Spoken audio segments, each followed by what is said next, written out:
Friends, welcome back to my channel సరదా ముచ్చట్లు vlog. ఈరోజు వ్లాగ్ ఏంటంటే ప్రెగ్నెన్సీలో what I eat in a day అనమాట. అండ్ పనులు ఎలా చేసుకుంటున్నాను అనేది వీడియో అనమాట. స్కిప్ చేయకుండా వీడియో ఎండ్ వరకు అయితే చూడండి. అలాగే మన ఛానల్ని ఎవరైతే ఫస్ట్ టైం చూస్తున్నారో సబ్స్క్రైబ్ చేయడం మాత్రం అసలు మర్చిపోకండి. అలాగే బెల్ ఐకాన్ మీకు క్లిక్ చేస్తే నా ఫర్దర్ వీడియోస్ అనేవి మిస్ అవ్వకుండా ఉంటారు. అండ్ మీ లైక్స్ కూడా చాలా ఇంపార్టెంట్ అండి. తప్పకుండా లైక్ అయితే చేయండి వీడియో చూసే ముందు. ఇప్పుడు వచ్చేసి నేను మార్నింగ్ బ్రష్ చేసేసి ఫ్రెష్ అయ్యేసి నీట్గా మొత్తం క్లీన్ చేసేసుకున్న బెంచ్ అంతా. ఆ తర్వాత పెసర దోశ అయితే వేసుకుంటున్నానండి.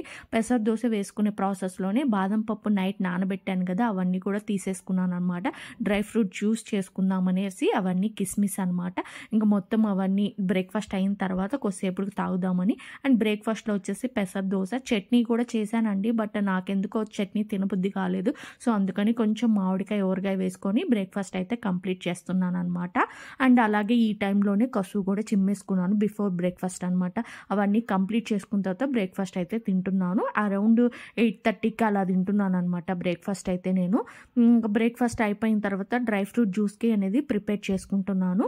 ఇది వచ్చేసి పిస్తా పప్పు ఒలిచి పెట్టుకున్నాను. అలాగే బాదం పప్పు, జీడిపప్పు అండ్ కిస్మిస్, లైన్ డేట్స్, వాల్నట్స్ కూడా వేసుకుంటాను. బట్ ఆ రోజు వాల్నట్స్ అయిపోయినాయి అనమాట. సో ఇవన్నీ. అండ్ పాలు తాగబుద్ధి కాదండి, నాకు అసలు పాలు అంటేనే ఇష్టం ఉండదు. సో అందుకని నేను అప్పుడప్పుడు ఇట్లా డ్రై ఫ్రూట్ జ్యూస్ తాగుతాను అనమాట. అన్నీ హెల్తీయే కాబట్టి ఎదిగే పిల్లలకు కూడా చాలా చాలా మంచిది. డైలీ ఒక టీ గ్లాస్ ఇచ్చారంటే వాళ్ళ హెల్త్ కూడా చాలా బాగుంటుంది. ప్లస్ గ్రో అవ్వడానికి కూడా చాలా బెనిఫిట్స్ ఉంటాయన్నమాట. ఇంకా బేబీ వెయిట్ గెయిన్కి కూడా ఇది చాలా ఇంపార్టెంట్. అందుకని డ్రై ఫ్రూట్ జ్యూస్ అయితే తాగుతున్నాను. అండ్ మీకు కావాలంటే నేను కొంచెం చిక్కగా తాగుతున్నాను అనమాట. 10 అయింది టైం, చూసారు కదా. నేనైతే కొంచెం చిక్కగా తాగుతున్నాను. మీరు కావాలంటే ఇంకొంచెం పాలు వేసుకొని కొంచెం జ్యూసీగా చేసుకోండి. నేను కొంచెం చిక్కగానే తాగేస్తున్నాను అనమాట. నాకు ఇలాగే నచ్చుద్ది. అండ్ న్యాచురల్ షుగర్ ఉంటాయన్నమాట. మనం షుగర్ ఏమేయం కదా, లైన్ డేట్స్తోనే షుగర్ అనేది కవర్ అయిపోతుంది.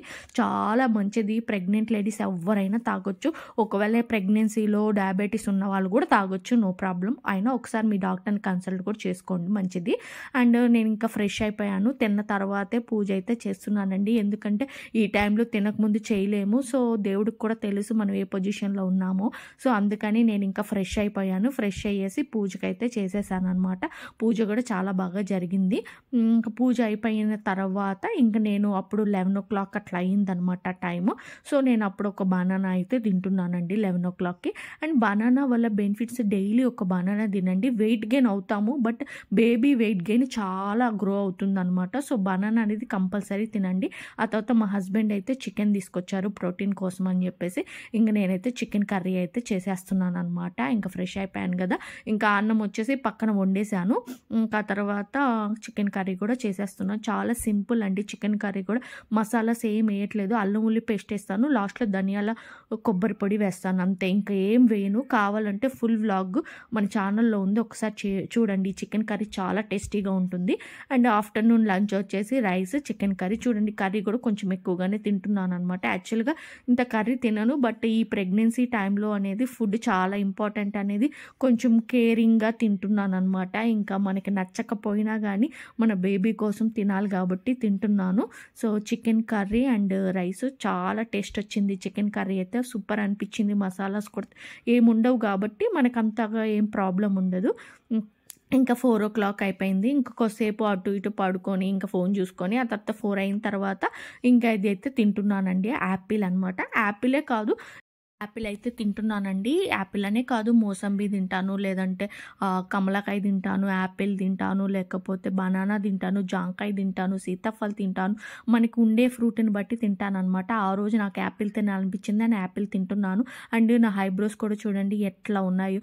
ఎందుకంటే మనము వన్స్ ప్రెగ్నెంట్ అయిన తర్వాత మొత్తం కాన్సన్ట్రేషన్ బేబీ మీదే ఉంటుంది. బేబీ గ్రో ఎలా అవుతుంది, హెల్తీగా అవుతుందా లేదా, ఏం తింటే హెల్తీగా ఉంటుంది, ఇంక దీని మీదే కాన్సన్ట్రేషన్ అనేది ఉంటుంది అనమాట. సెల్ఫ్ కేర్ కూడా మర్చిపోతాము. ఇది ఒక బ్యూటిఫుల్ జర్నీ అని నా ఫీలింగ్ అనమాట. ఇంకా నేను ఇప్పుడు యాపిల్ అయితే తింటున్నాను. నైట్ డిన్నర్కి వీడియో అయితే తీయలేదండి, మర్చిపోయాను. ఇంకా వచ్చేసి ఈ యాపిల్ తినేసిన తర్వాత ఒక్కోసారి పల్లి చిక్కీ కూడా తింటాను అనమాట. అండ్ ఇది చూసారు కదా వాటర్ బాటిల్, ఇది 650 ml వాటర్ బాటిల్ అనమాట. నేను గుర్తుపెట్టుకొని డేకి 6 బాటిల్స్ తాగుతానండి. ఒక్కసారి 5 బాటిల్స్ అయితే తాగుతాను. మినిమం 3 లీటర్స్ అనేది చాలా చాలా ఇంపార్టెంట్ అండి ప్రెగ్నెన్సీలో. మీరు ఒక్కరోజు వాటర్ కానీ స్కిప్ చేసినా కానీ మీకు తెలిసిపోతుంది బ్యాక్ పెయిన్ రావడం లేకపోతే హెడేక్ రావడం దాని డిఫరెన్స్ కూడా తెలిసిపోతుంది. కంపల్సరీ వాటర్ కూడా ఇంపార్టెంట్ అండి. అండ్ నైట్ డిన్నర్ వచ్చేసి చపాతీ అండ్ ఎగ్ కర్రీ అనమాట. ఈరోజు వ్లాగ్ వచ్చి ఇది మీకు నచ్చింది అనుకుని నచ్చితే లైక్ చేయండి, షేర్ చేయండి, సబ్స్క్రైబ్ చేయండి. Thanks for